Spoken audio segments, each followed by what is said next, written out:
नमस्कार। घटना चक्र बुक वीडियो के इस शैक्षणिक मंच पर आपका स्वागत है। हमारा उद्देश्य है ज्ञान को सरल, स्पष्ट और सुलभ रूप में आप तक पहुंचाना।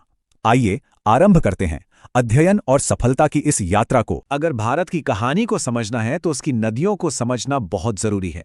ये सिर्फ पानी के रास्ते नहीं है, ये तो हमारी सभ्यता की, हमारे कल्चर की लाइफलाइंस हैं, नसें हैं। तो चलिए आज इन्हीं लाइफलाइंस की कहानी के कुछ अनसुने पन्नों को पलटते हैं। पर सोचिए, एक बड़ा अजीब सा सवाल है।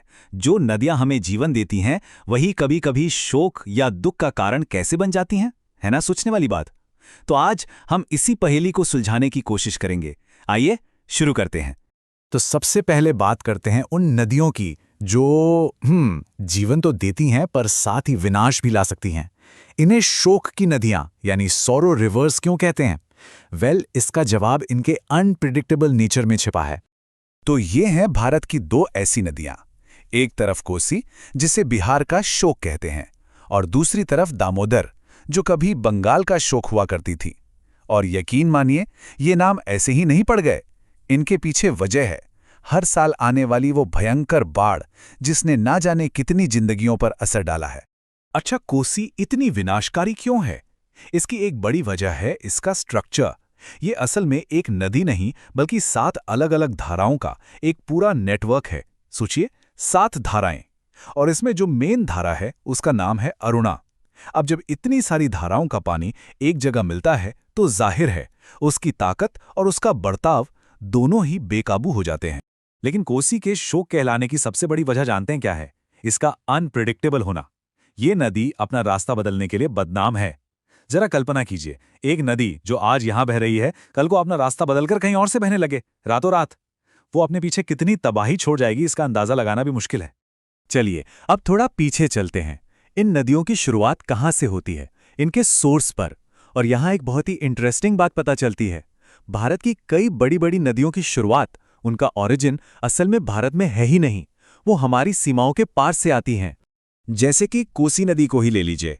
जो नदी बिहार में इतनी हलचल मचाती है, वो असल में नेपाल के ऊंचे हिमालय में गोसाईथान नाम की जगह से निकलती है, और फिर वहां से बहते बहते पहाड़ों की पूरी ताकत अपने साथ लेकर ये भारत में एंटर करती है। और पता है, कोसी अकेली ऐसी नदी नहीं है। नॉर्थ इंडिया की एक और बहुत जरूरी नदी है, सतलज। इसके बारे में भी एक कॉमन मिसकंसेप्शन है। ज्यादातर लोगों को लगता है ये भारत से ही निकलती है, पर क्या ऐसा है? नहीं, इसका सोर्स भी भारत में नहीं है। जी हां, बिल्कुल सही। सतलज नदी अपना सफर शुरू करती है चीन में तिब्बत के पठार से। और ये बात हमें एक बड़ी चीज याद दिलाती है कि नदियां देशों की सरहदें नहीं मानती, वो तो बहती रहती हैं। ये पूरे रीजन की एक शेयर्ड हेरिटेज है, एक साझा विरासत और एक साझा जिम्मेदारी भी। तो जरा इसके सफर को इमेजिन कीजिए।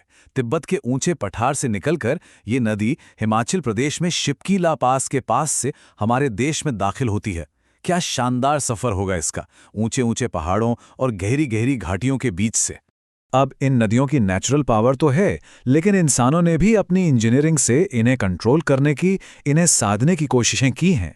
तो चलिए अब कुछ ऐसे ही मॉडर्न इंजीनियरिंग मार्वल्स पर एक नजर डालते हैं। और जब हम इंजीनियरिंग की बात करते हैं तो जरा इसे देखिए। दुनिया का सबसे ऊंचा रेलवे पुल, यह सिर्फ एक रिकॉर्ड नहीं है, ये तो इंसानी हिम्मत और काबिलियत की एक जीती जागती मिसाल है। और जानते हैं ये अजूबा कहाँ है?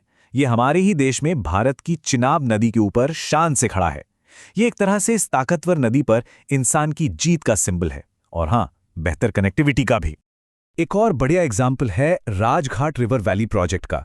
देखिए, ये सिर्फ एक डैम नहीं है, ये उत्तर प्रदेश और मध्य प्रदेश, इन दो राज्यों के बीच कोऑपरेशन का, सहयोग का एक बेहतरीन प्रतीक है।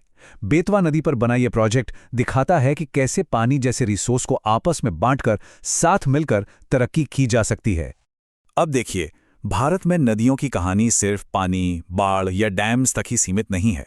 यहां नदियां सिर्फ जमीन को नहीं सींचती, वो हमारी संस्कृति, हमारी आत्मा को भी सींचती हैं। इनका एक बहुत गहरा कल्चरल और स्पिरिचुअल कनेक्शन है, जो सदियों से हमारी पहचान का हिस्सा है। जैसे गोदावरी नदी को देखिए, इसे बड़े प्यार और सम्मान के साथ दक्षिण गंगा भी कहते हैं। अब ये सिर्फ एक नाम नहीं है, इसके पीछे एक बहुत बड़ी भावना जुड़ी है।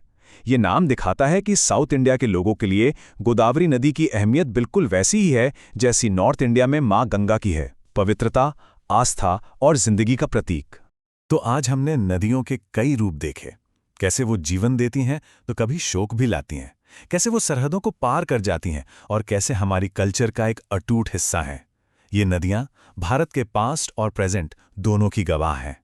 पर अब सवाल ये उठता है कि आने वाले कल का क्या? क्लाइमेट चेंज और डेवलपमेंट की इस दौड़ में हम इन लाइफलाइंस के साथ अपने फ्यूचर का रिश्ता कैसे संभालेंगे? ये एक बहुत बड़ा सवाल है जिस पर हम सबको सोचने की जरूरत है।